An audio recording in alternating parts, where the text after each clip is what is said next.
جمهورية الصوماليلاند الطارئة التي تشهدها ساحة الصوماليلاند السياسية.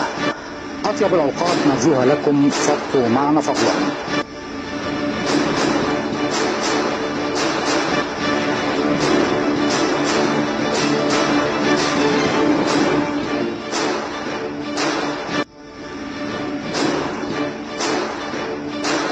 Somaliland is here forever. Definitely.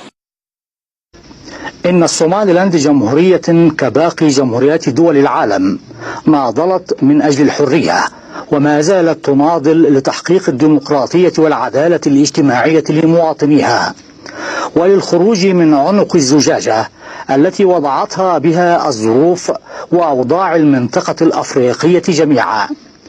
فبعد أن انضمت الصوماليلاند بطوع إرادتها إلى جنوب الصومال الإيطالي لتشكل معا وحدة قوية أمام أي طاغ وعاد، غير أن تلك الوحدة باءت بالفشل نظرا للقهر والعبودية التي لاقاها شعب جمهورية الصوماليلاند على يد الدكتاتور الراحل سياد بري.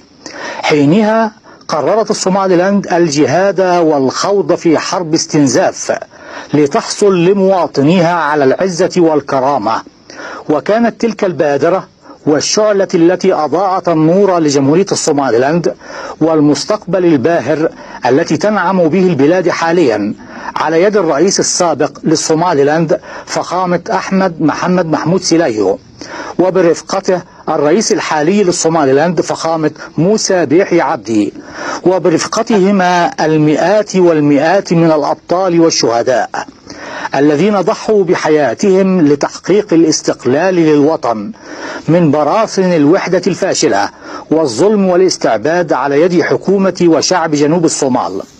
وكان ذلك من خلال حركة التحرير المسلحة الوطنية المعروفة اختصارا ب SNM، حتى استطاعت حركة الجهاد المسلحة هذه من إرغام قوات جنوب الصومال على مغادرة مدن وقرى الصوماليلاند عام 1991، ولكن تحقق ذلك بعد أن حطمت قوات الجنوب المسلحة كل شيء بالصوماليلاند من مطارات وموان والمنازل والمنشئات الحيوية بالعواصم وكامل البنية التحتية للوطن، ناهيك عن هدمهم للمساجد ودار العبادات الإسلامية وقتل مئات الآلاف من الأطفال والنساء والشيوخ وإقامتهم مقابر جماعية دفنت خلالها آلاف من الأبرياء بتلك المقابر، والتي ما زالت عوامل التعرية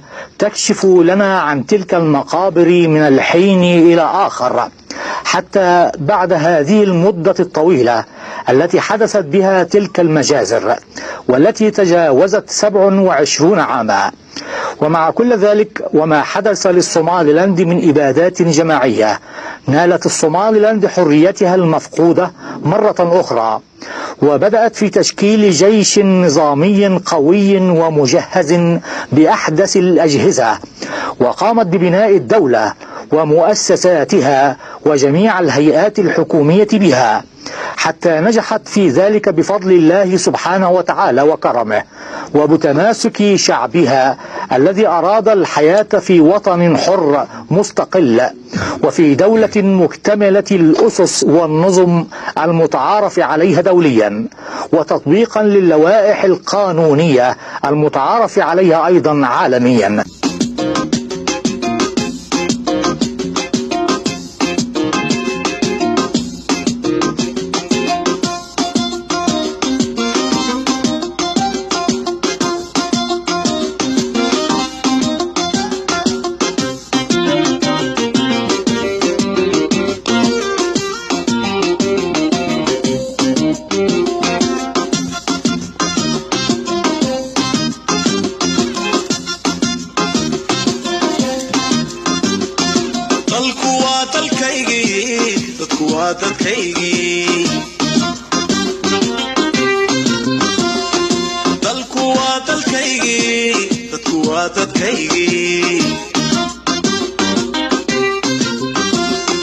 duugayga noloshana cidan uga dambeeyo ina doorkan laytani durufii dhacay balay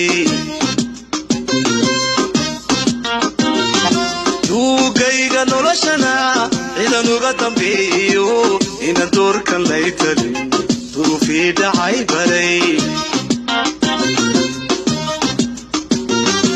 damaciya hinaasiyo dirqimaha noloshee damaciya hinaasiyo dirqimaha noloshee ninka taa dareensani dibawliqa canduugta u dibnaacee la raamsado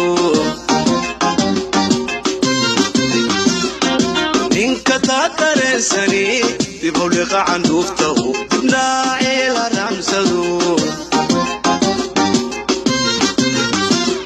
nikaan daris wanaagiyo inaan laba dad noqoniyo samuhu aanu deeqino waxba hay dardaar wari taniba way ku yeelsiin nikaan daris wanaagiyo inaan laba dad noqoniyo samuhu aanu deeqino waxba hay danaynine irka sare barsoo dumiyo. ناهيك عن ذلك فلقد استطاعت جمهورية الصوماليلاند إجراء انتخابات رئاسية شهد بها العالم أجمع لما حققته بها من ديمقراطية ونزاهة، حيث تم على مدار تلك السنوات اختيار 5 رؤساء لحكم الصوماليلاند، وآخرهم الرئيس المنتخب الحالي فخامة موسى بيحي عبدي.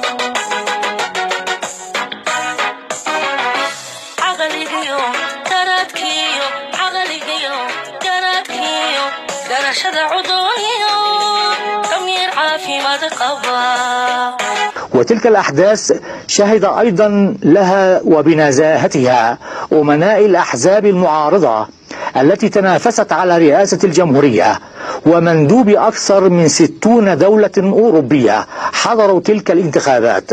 ناهيك أيضا مشاركة جمهورية الصوماليلاند لدول العالم في القضاء على قراصنة البحار والإرهاب كمساهمة منها لدول العالم لينعم شعوبها بأمن وأمان. وفي هذه الأوقات كانت الصوماليلاند يسطع نجمها محققة نجاحا بعد نجاح، في حين يتلاشى نجم دولة جنوب الصومال. dalalka caalamka sidaas awgeed waxaan qaadanay siyaasad ku dhisan dhexdhexaadnimo iyo furfurnaan si aan u adkayno xiriirka aan la leenahay caalamka. taasna waxay ka dhalanaysaa in loo macaamilo si siman.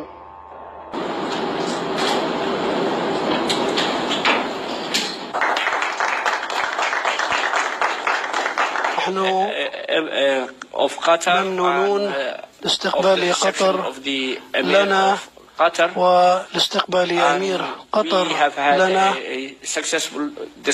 وقد عقدنا نقاشات ناجحة بشأن الدعم والتعاون بين الصومال وقطر في عدد من المجالات، ونحن ممنونون لهذا الاستقبال.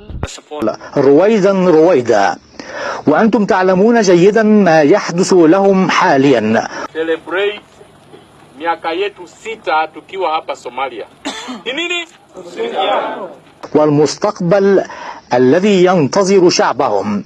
أفبعد كل ما حققته الصوماليلاند يحق لجنوب الصومال أن تعترض على أي اتفاقية تقوم بها الصوماليلاند لصالح شعبها. ليس هذا بمقبول ولا بمعقول، فإذا كانت ما تدعيه حكومة جنوب الصومال حقيقة، لماذا لا تأتي إلى جمهورية الصوماليلاند وتحاول أن تمنع تقدم ونهضة الوطن وترفض اتفاقيتها، وذلك بقوتها إذا كان لديها قوة؟ فهي تعلم جيدا أن الصوماليلاند لديها القوة على ردع جميع المعتدين والمحافظة على أمنها وسيادتها على أراضيها، وليست الصوماليلاند بتابع للجنوب ولا أي دولة أخرى، فهي دولة مستقلة وذات سيادة على أراضيها، وتمتلك شعبا يوافق دوما على قرارات دولته الحكيمة لما التمسوا بها من فطنة وقدرة على القيادة.